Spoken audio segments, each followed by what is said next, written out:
Hello again. I'm going to answer the eighth question. So, international relations is often seen as debate between realism and tribalism. Realists believe in power and self-interest, while liberal focus on cooperation and international institutions. But there is another theory that balances both views: the English school. So, the core idea of the English school.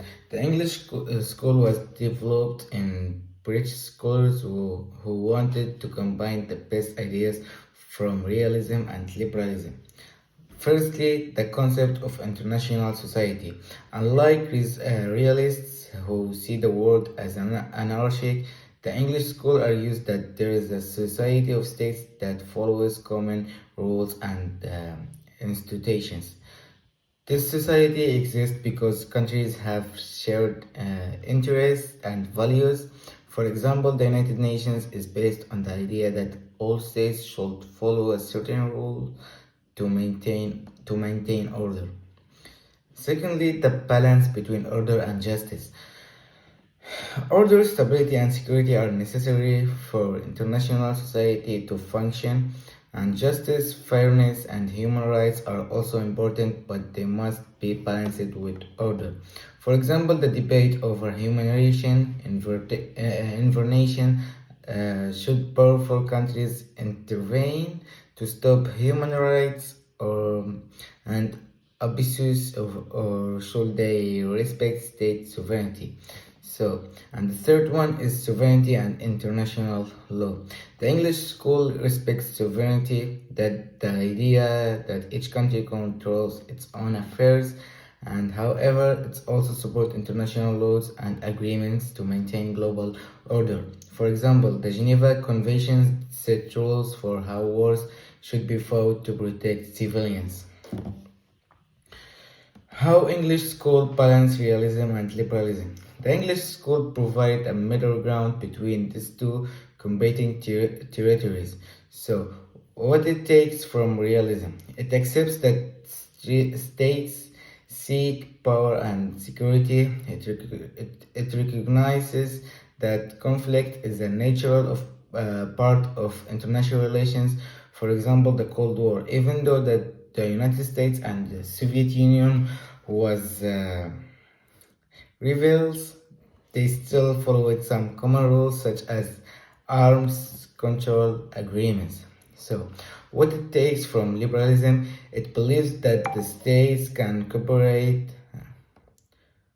What it takes from liberalism, it believes that the state can cooperate and follow shared norms. It supports institutions like the UN that help create order. For example, the European Union, even though European countries compete, they also cooperate economically and politically. So the English school sees both power and cooperation as essential to global politics. So, how the English school explains modern global challenges. The English school is useful for understanding some of today's biggest global issues. Firstly, humanitarian invitations. So the English school helps explain why countries sometimes interview in other countries for humanitarian reasons. Like for example, the NATO intervention in Libya 2011. Some countries argued that stopping human rights abuses was necessary, but others worried about violating sovereignty. So, secondly, global governance. Unlike realists, the English school believes that international organizations matter. However, unlike liberals, it does not think all states follow the same rules equally. For example, the UN Security Council, some powerful states like the US, China, and Russia have more influence than others. Third, the rise of non-state actors.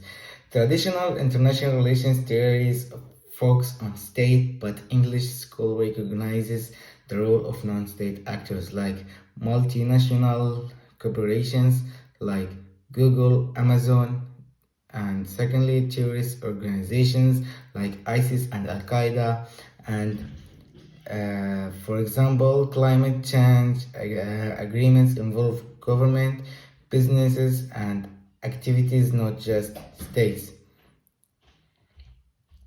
So, strength and weakness of the English school. So, the strength is balance, both power realism and cooperation is liberalism.